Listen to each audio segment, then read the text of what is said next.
Fala turma, beleza? Agora a gente vai para o nosso passo número 7 do nosso curso de C#. A gente vai entrar agora em tratamento de erros.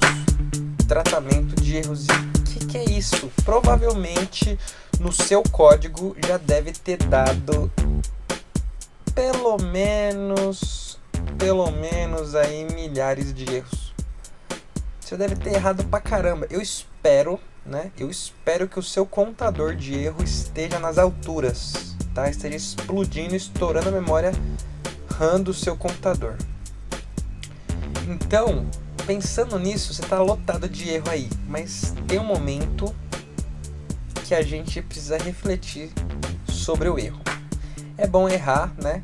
É muito bom errar, mas o usuário nunca vai querer ver erro.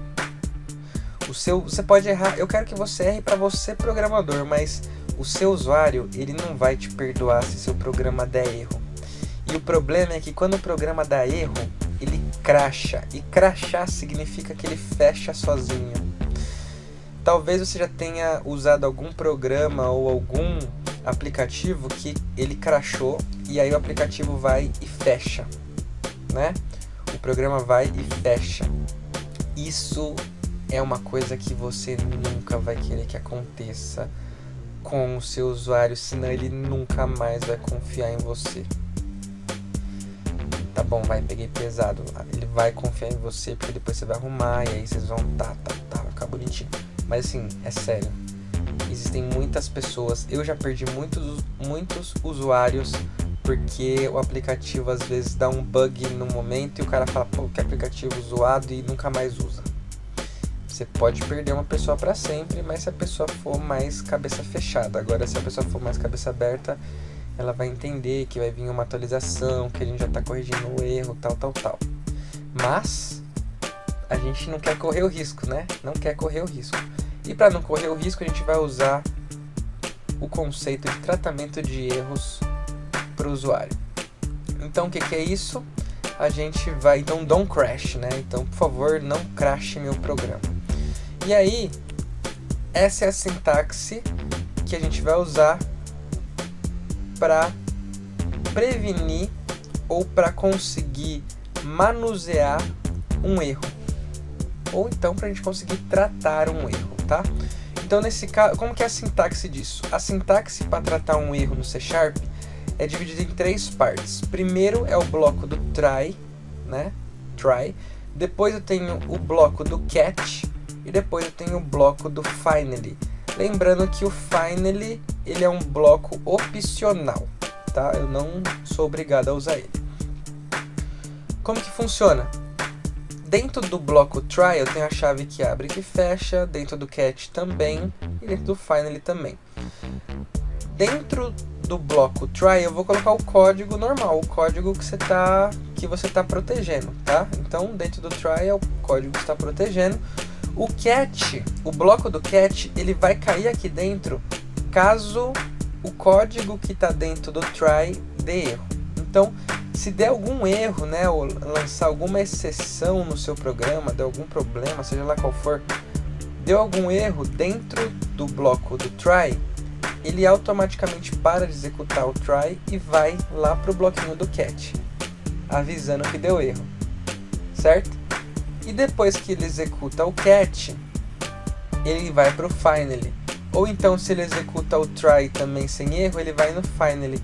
O finally é o bloco que vai ser sempre executado, independente se deu erro ou não, tá? Então, é para isso que serve o finally, por isso que ele é opcional. E aí eu tenho então o meu bloco try e tenho o meu bloco catch.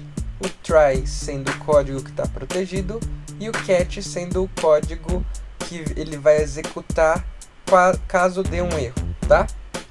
Então, como que eu posso trabalhar com isso? Eu vou dar um exemplo aqui, um exemplo já real.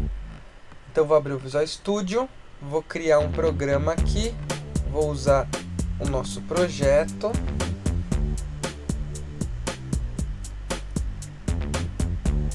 E agora eu já não estou mais mexendo com a Rosalind, né? Então já estou brincando aqui. O que eu vou fazer? Eu vou fazer um programa simples, tá? Eu vou criar uma variável N1 e N2. Vou falar que N1 vai ser a conversão para inteiro do que o usuário digitar para mim.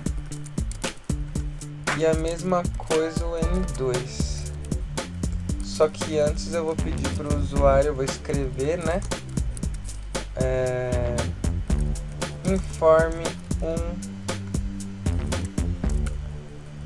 Informe um número.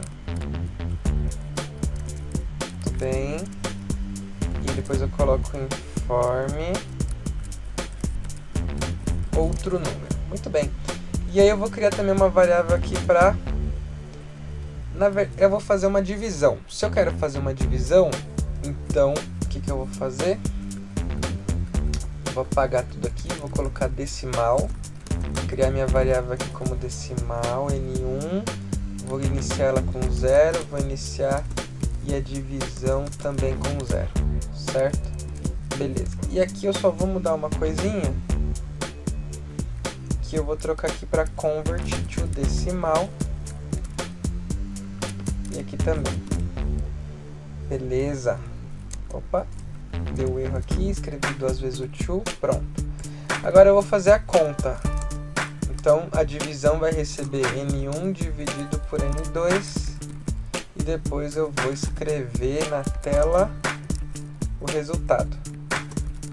A divisão é... E aí eu vou juntar com o div. Fechou.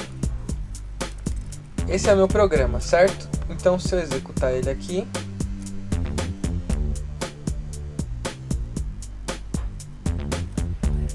Aí meu antivírus ele é super legal. E ele pode aqui, então vou dividir 4 por 2. A divisão é 2, acabou o programa. Ótimo, lindeza da vida. Só que a gente sabe que tem uma regra na matemática que fala o seguinte, que nenhum número pode ser divisível por 0. E o computador também não consegue fazer isso, quer ver? Quando eu faço 3 dividido por 0, olha o que acontece. Dá um erro, exception.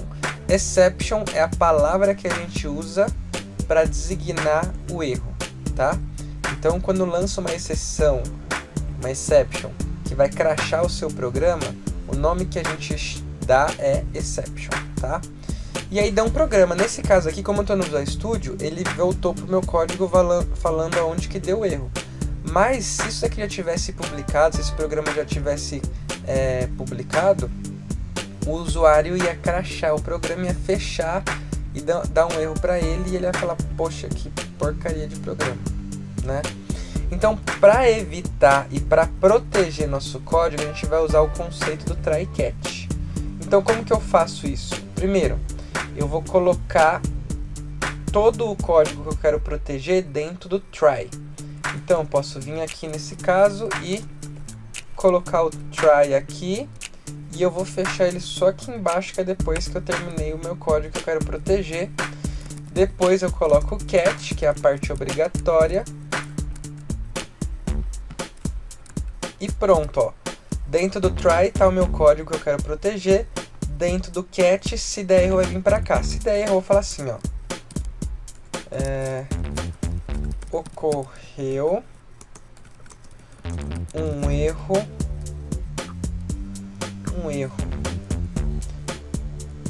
Aí eu vou juntar com...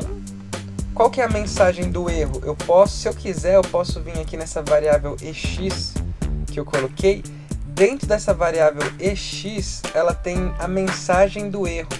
Então eu posso juntar, dentro dela tem uma função aqui, message, que eu consigo pegar a mensagem do erro. Então eu posso juntar a mensagem do erro com esse texto e exibir para o usuário. Lembrando que esse message, quando eu passo o mouse em cima, é do tipo string, então é do tipo texto. Beleza, ocorreu um erro, tal. Daí eu posso até colocar aqui de repente, ó, tente novamente. Então, Jogou aqui, beleza. Se eu mandar executar agora, se eu colocar 4 e 2, ele dá certo, ó, divisão por 2. Beleza. Aí meu antivírus está aqui garantindo a minha segurança, né? Agora, se eu colocar aqui o 4 e o 0, dividir por 0, olha o que vai acontecer. Não deu mais erro, não lançou exceção. Aliás, o erro ocorreu, teve problema, só que o erro não explodiu para o usuário. Essa é a diferença quando eu uso o try catch. O erro não explode para o usuário, eu tratei o erro. E qual foi a minha forma de tratar? Eu escrevi para ele assim, ó, olha, ocorreu um erro. Qual que foi o erro? A mensagem do erro, tentativa de divisão por 0. Tente novamente. Então agora o meu usuário, o programa não crashou, o meu usuário sabe que teve um erro, sabe o porquê do erro, ele sabe que foi por causa de uma tentativa de divisão por 0, e agora ele pode executar o programa feliz da vida sem colocar uma divisão por 0. Certo? E é assim que a gente trabalha com try catch. Se você quiser, você pode trabalhar com finally também, que é opcional, mas você pode colocar. E você pode escrever o seguinte, vamos supor, sei lá, você pode fazer o que você quiser, mas eu vou dar um exemplo aqui de colocar programa finalizado, sei lá. E aí, beleza. Ele vai executar, dividir aqui, ó. A divisão foi 2 e ele executou o meu finally, ó. Programa finalizado. E se der erro, será que ele executa o finally? Também executa o finally. Deu a mensagem de erro, mas também executou o finally, ó. Programa finalizado. E é isso. Só isso. Try catch. E o finally opcional. Proteja seu código, jogue todo o seu código dentro do try. E dentro do catch, dá uma, né? Escreve uma mensagem bonitinha pro seu usuário, falando o porquê que deu erro, explicando, né? Pedindo desculpa, pelo amor de Deus, para ele continuar usando o seu programa. Porque crashar um programa é a pior experiência que um usuário pode ter.